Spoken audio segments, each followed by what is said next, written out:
आवश्यकताएं और चुनौतियां अब कुछ और है।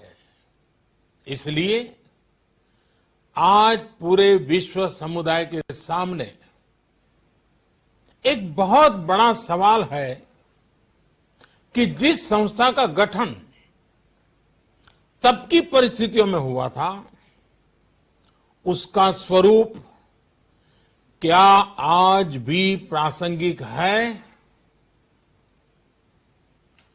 सदी बदल जाए और हम न बदलें तो बदलाव लाने की ताकत भी कमजोर हो जाती है। अगर हम बीते 75 वर्षों में संयुक्त राष्ट्र की उपलब्धियों का मूल्यांकन करें तो अनेक उपलब्धियां दिखाई देती हैं, लेकिन इसके साथ ही अनेक ऐसे उदाहरण भी हैं जो संयुक्त राष्ट्र के सामने गंभीर आत्ममंथन की आवश्यकता खड़ी करते हैं। ये बात सही है कि कहने को तो तीसरा विश्व युद्ध नहीं हुआ, लेकिन इस बात को नकार नहीं सकते कि अनेकों युद्ध हुए, अनेकों गृह युद्ध भी हुए। कितने ही आतंकी हमलों ने पूरी दुनिया को थर्रा कर रख दिया। खून की नदियां बहती रही। इन युद्धों में, इन हमलों में जो मारे गए वो हमारी आपकी तरह इंसान ही थे। वो लाखों मासूम बच्चे जिन्हें दुनिया पर छा जाना था, वो दुनिया छोड़कर चले गए। कितने ही लोगों को अपने जीवन भर की पूंजी गंवानी पड़ी, अपने सपनों का घर छोड़ना पड़ा। उस समय और आज भी संयुक्त राष्ट्र के प्रयास क्या पर्याप्त थे? पिछले 8-9 महीने से पूरा विश्व कोरोना वैश्विक महामारी से संघर्ष कर रहा है। इस वैश्विक महामारी से निपटने के प्रयासों में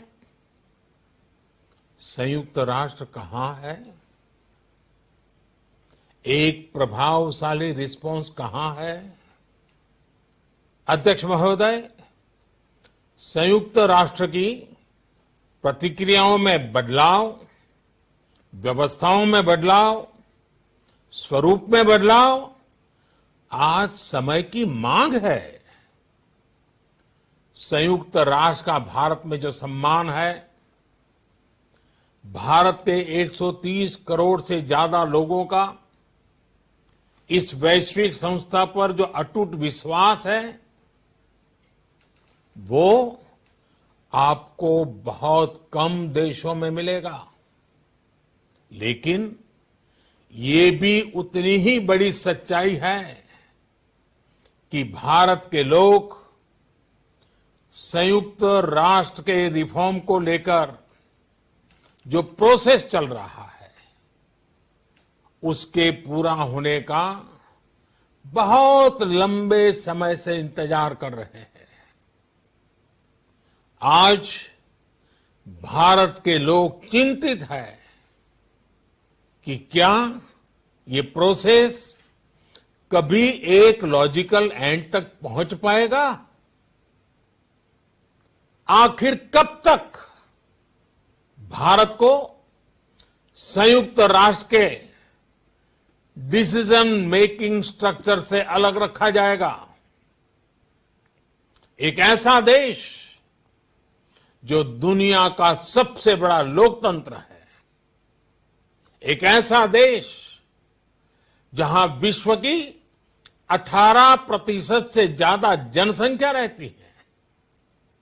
एक ऐसा देश जहां सैकड़ों भाषाएं हैं, सैकड़ों बोलियां हैं, अनेकों पंथ हैं, अनेकों विचारधारा हैं, जिस देश ने सैकड़ों वर्षों तक वैश्विक अर्थव्यवस्था का नेतृत्व करने और सैकड़ों वर्षों की गुलामी दोनों को जिया है। अध्यक्ष महोदय, जब हम मजबूत थे तो दुनिया को कभी सताया नहीं। जब हम मजबूर थे तो दुनिया पर कभी बोझ नहीं बने। अध्यक्ष महोदय, जिस देश में हो रहे परिवर्तनों का प्रभाव दुनिया के बहुत बड़े हिस्से पर पड़ता है, उस देश को आखिर कब तक इंतजार करना पड़ेगा। अध्यक्ष महोदय, संयुक्त राष्ट्र जिन आदर्शों के साथ स्थापित हुआ था और भारत की मूल दार्शनिक सोच बहुत मिलती जुलती है, अलग नहीं है। संयुक्त राष्ट्र के इसी हॉल में ये शब्द अनेकों बार गूंजा है, वसुधैव कुटुंबकम। हम पूरे विश्व को एक परिवार मानते हैं। यह हमारी संस्कृति, संस्कार और सोच का हिस्सा है। संयुक्त राष्ट्र में भी भारत ने हमेशा विश्व कल्याण को ही प्राथमिकता दी है। भारत वो देश है जिसने शांति की स्थापना के लिए लगभग 50 पीस कीपिंग मिशंस में अपने जांबाज सैनिक भेजे। भारत वो देश है जिसने शांति की स्थापना में सबसे ज्यादा अपने वीर सैनिकों को खोया है। आज प्रत्येक भारतवासी संयुक्त राष्ट्र में अपने योगदान को देखते हुए संयुक्त राष्ट्र में अपनी व्यापक भूमिका भी देख रहा है। अध्यक्ष महोदय, 2 अक्टूबर को international day of non violence और 21 जून को इंटरनेशनल डे ऑफ योगा, इनकी पहल भारत ने ही की थी। Coalition for disaster resilience infrastructure और इंटरनेशनल सोलर अलायंस, ये भारत के ही प्रयास है। भारत ने हमेशा पूरी मानव जाति के हित के बारे में सोचा है, न कि अपने निहित स्वार्थों के बारे में। भारत की नीतियां हमेशा से इसी दर्शन से प्रेरित रही है। भारत की नेबरहुड फर्स्ट पॉलिसी से लेकर एक्ट ईस्ट पॉलिसी तक, security and growth for all in the region, इसकी सोच, या फिर इंडो पैसिफिक क्षेत्र के प्रति हमारे विचार, सभी में इस दर्शन की झलक दिखाई देती है। भारत की पार्टनरशिप का मार्गदर्शन भी यही सिद्धांत तय करता है। भारत जब किसी से दोस्ती का हाथ बढ़ाता है तो वो किसी तीसरे के खिलाफ नहीं होती। भारत जब विकास की साझेदारी मजबूत करता है तो उसके पीछे किसी साथी देश को मजबूर करने की सोच नहीं होती। हम अपनी विकास यात्रा से मिले अनुभव साझा करने में कभी पीछे नहीं रहते। अध्यक्ष महोदय, पैंडेमिक के इस मुश्किल समय में भी भारत की फार्मा इंडस्ट्री ने 150 से अधिक देशों को जरूरी दवाइयां भेजी हैं। विश्व के सबसे बड़े वैक्सीन उत्पादक देश के तौर पर आज मैं वैश्विक समुदाय को एक और आश्वासन देना चाहता हूं। भारत की वैक्सीन प्रोडक्शन और वैक्सीन डिलीवरी क्षमता पूरी मानवता को इस संकट से बाहर निकालने के लिए काम आएगी। हम भारत में और अपने पड़ोस में फेज 3 क्लिनिकल ट्रायल्स की तरफ बढ़ रहे हैं। वैक्सीन की डिलीवरी के लिए कोल्ड चेन और स्टोरेज जैसी क्षमता बढ़ाने में भी भारत सभी की मदद करेगा। अध्यक्ष महोदय, अगले वर्ष जनवरी से भारत सुरक्षा परिषद के अस्थायी सदस्य के तौर पर भी अपना दायित्व निभाएगा। दुनिया के अनेक देशों ने भारत पर जो विश्वास जताया है, मैं उसके लिए सभी साथी देशों का आभार प्रकट करता हूं। विश्व के सबसे बड़े लोकतंत्र होने की प्रतिष्ठा और इसके अनुभव को हम विश्व हित के लिए उपयोग करेंगे। हमारा मार्ग जन कल्याण से जग कल्याण का है। भारत की आवाज हमेशा शांति, सुरक्षा और समृद्धि के लिए उठेगी। भारत की आवाज मानवता, मानव जाति और मानवीय मूल्यों के दुश्मन आतंकवाद, अवैध हथियारों की तस्करी, ड्रग्स, मनी लॉन्ड्रिंग के खिलाफ उठेगी। भारत की सांस्कृतिक धरोहर, संस्कार, हजारों वर्षों के अनुभव हमेशा विकासशील देशों को ताकत देंगे। भारत के अनुभव भारत की उतार चढ़ाव से भरी विकास यात्रा विश्व कल्याण के मार्ग को मजबूत करेगी। अध्यक्ष महोदय, बीते कुछ वर्षों में रिफॉर्म, परफॉर्म, ट्रांसफॉर्म इस मंत्र के साथ भारत ने करोड़ों भारतीयों के जीवन में बड़े बदलाव लाने का काम किया है। यह अनुभव विश्व के बहुत से देशों के लिए उतने ही उपयोगी हैं जितने हमारे लिए।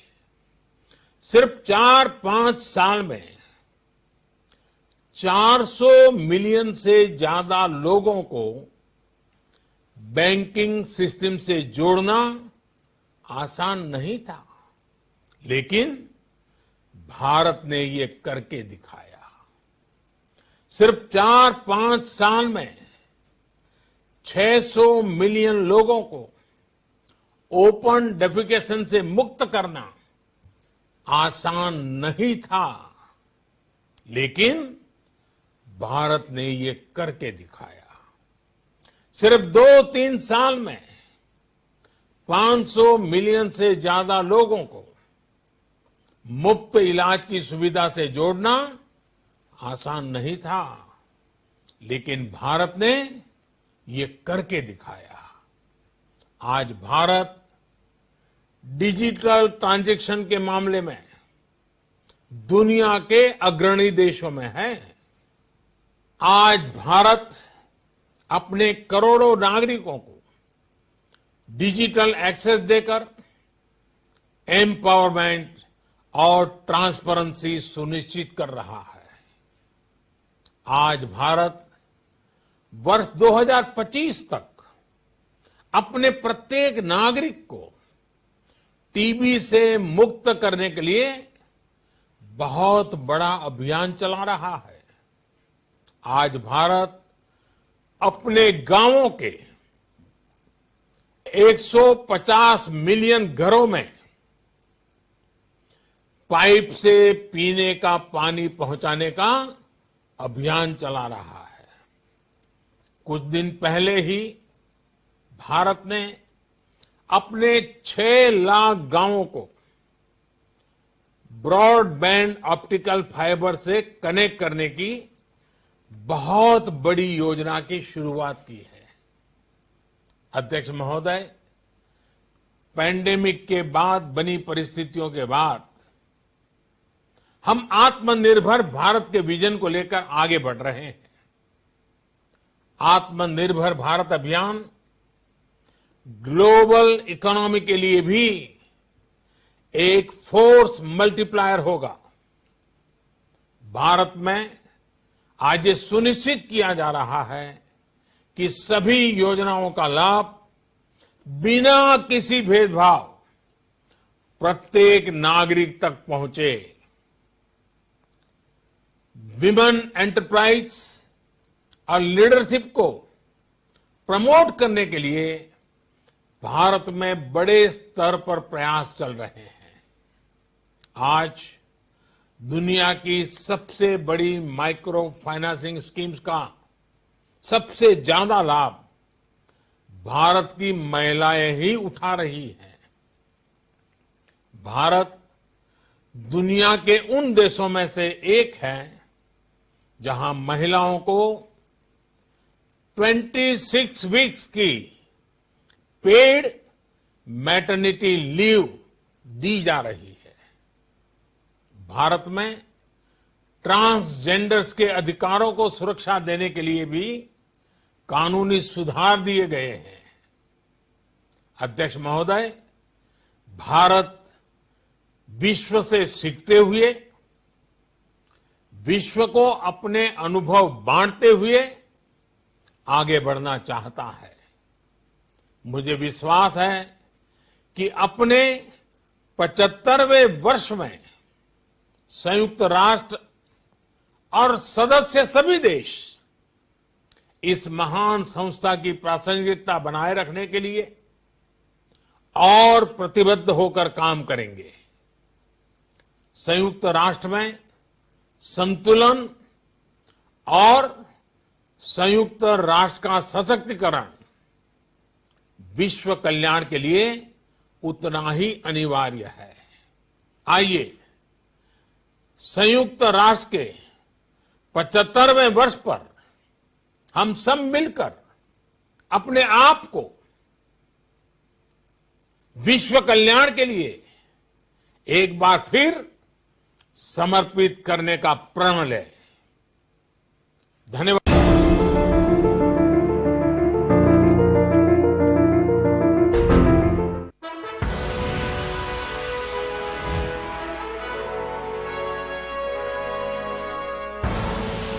आप देख रहे हैं के न्यूज, खबरों का सारथी।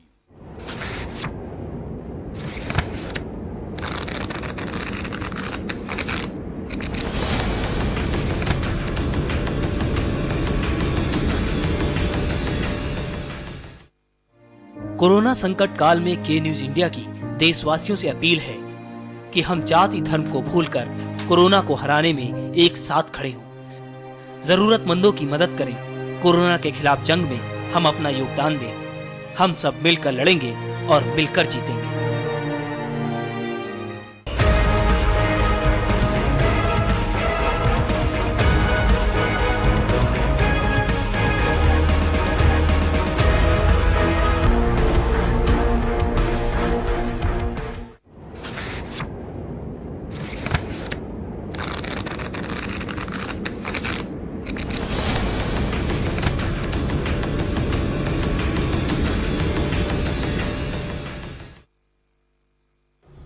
नमस्कार।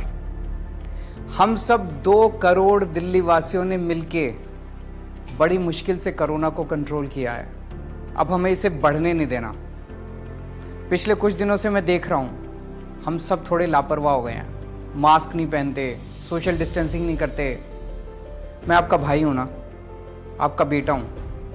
आपने मुझे अपने परिवार का हिस्सा माना है। मैं नहीं चाहता अपने परिवार में कोई बीमार हो। ये बहुत गंदी बीमारी है। इसलिए आज आपसे कुछ मांग रहा हूं। कसम खाओ कि अब जब भी घर से बाहर निकलोगे मास्क पहन के निकलोगे, सोशल डिस्टेंसिंग करोगे। और एक बात, कुछ लोग आजकल टेस्ट भी नहीं करवा रहे। अभी थोड़े दिन पहले एक फोन आया एक आदमी का मेरे पास, किसी और काम से। बात बात में बोला कि कुछ दिनों से उसको बुखार है। मैंने पूछा टेस्ट कराया? बोला नहीं। मैंने पूछा क्यों? तो कहता है सर आजकल तो सब अपने आप ठीक हो जाते हैं, मैं भी अपने आप ठीक हो जाऊंगा। मतलब ये कोई बात हुई? मैं तो दंग रह गया। आपको पता है इस तरह से वो आदमी अपनी जान खतरे में डाल रहा है और अपने आसपास के, अपने परिवार के लोगों को भी कोरोना कर देगा। प्रॉब्लम क्या है? दिल्ली सरकार ने टेस्ट मुफ्त कर रखे हैं। दिल्ली में जगह जगह टेस्ट हो रहे हैं, तो फिर क्यों नहीं टेस्ट करवाते? अगर आपको कोई भी सिम्टम हो या फिर आप किसी ऐसे व्यक्ति के संपर्क में आए जिसे कोरोना है, तो जाके टेस्ट करवाओ। आप स्वस्थ रहें, अपने सबके परिवार में सब लोग सुखी रहें, ऐसी प्रभु से प्रार्थना है। जय हिंद।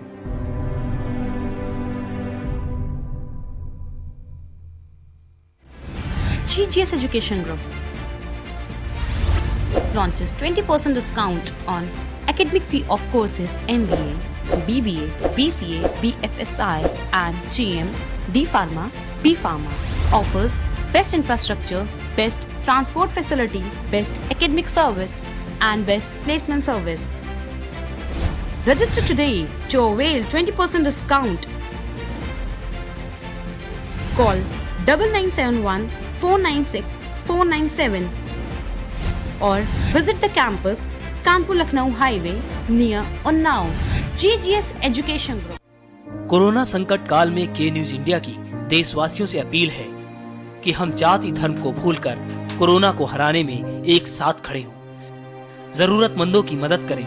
कोरोना के खिलाफ जंग में हम अपना योगदान दें। हम सब मिलकर लड़ेंगे और मिलकर जीतेंगे।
क्या है भरण पोषण की परिभाषा? भरण पोषण पर किनका है हक? बेऔलाद किससे पाए अपना हक? भरण पोषण न करने पर क्या है दंड? भरण पोषण की क्या होगी राशि? बुजुर्गों का हक ऐते रख। कीजिए सवाल, जानिए अधिकार। 0512 239 0031 और 0512 239 0032। हमारी खास पेशकश वकील आपका में रविवार दोपहर 3 बजे से